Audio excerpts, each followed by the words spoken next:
Vraiment, pardon. Je ne sais pas s'il faut que je commence à dire ça en anglais. Arrêtez de marcher avec les pauvres. Il faut arrêter. Pourquoi vous marchez avec les pauvres? La classe qui a le plus de problèmes, oui. C'est la classe moyenne, donc la classe pauvre. Oui. Si tu ne côtoies pas cette classe, comment tu vas savoir certains problèmes pour pouvoir... Je suis d'accord avec toi. C'est très bien ce que tu as dit. Alors, ce que moi je vais dire maintenant, ça peut choquer, mais je vais le dire encore. Charge émotionnelle. Il faut stopper de marcher avec les pauvres. Il faut fuir les pauvres. Je vais même être plus radical. Il faut éliminer les pauvres. Il faut les éliminer. Il faut éliminer les pauvres. Parce que si nous sommes dans la situation dans laquelle nous sommes ici, c'est à cause des pauvres.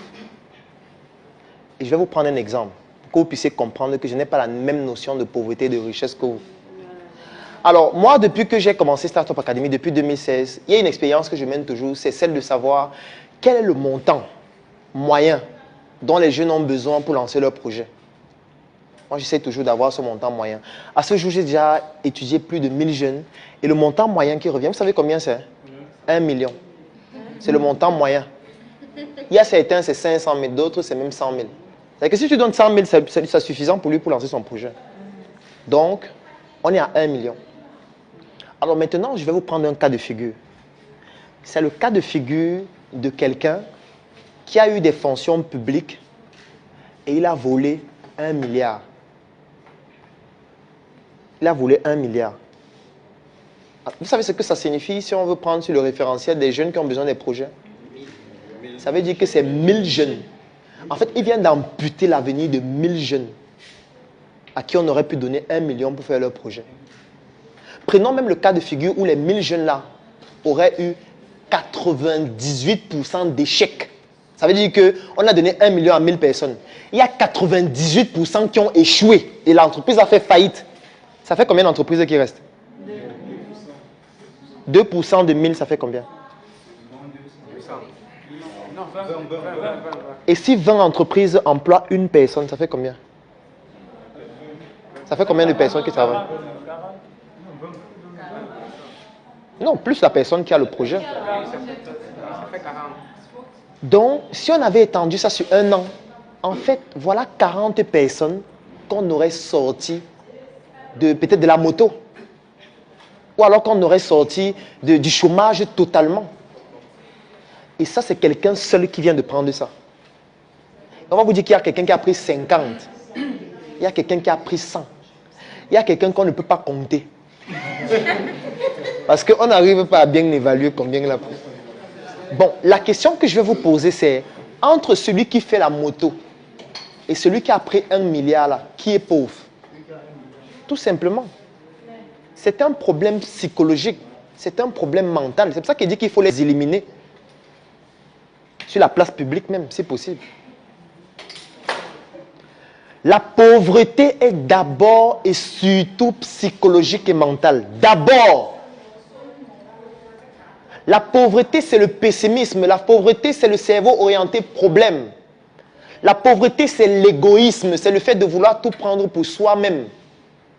Et ne pas considérer l'intérêt général. C'est ça la pauvreté.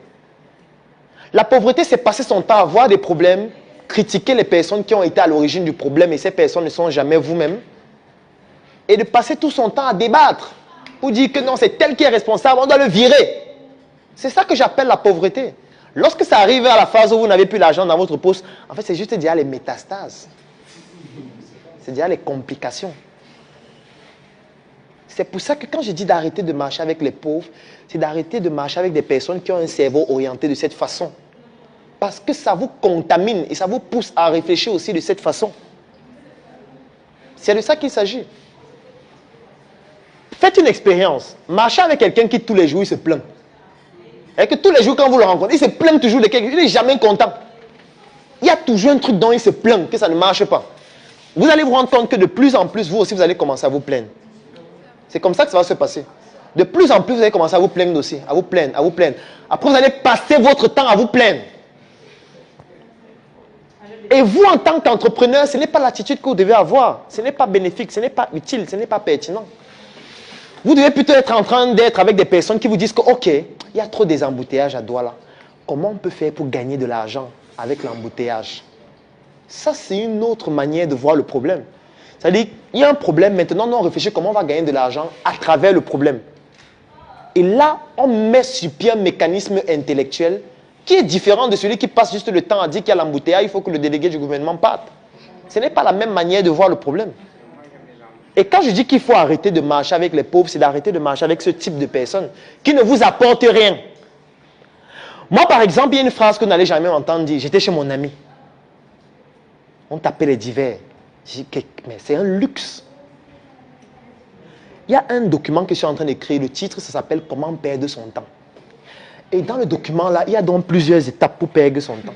Et parmi les étapes, rendre visite aux amis. Attends, je veux dire, quel est le temps que vous avez pour rendre visite à un ami?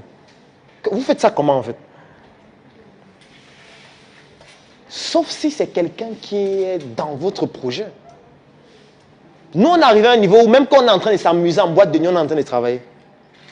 Je vais vous expliquer comment. Dernièrement, on était dans une boîte de nuit, on arrive, on est assis autour d'une table, on commande à boire, et quand la serveuse vient nous sert, on lui dit, quelle est la boisson que les gens consomment le plus ici?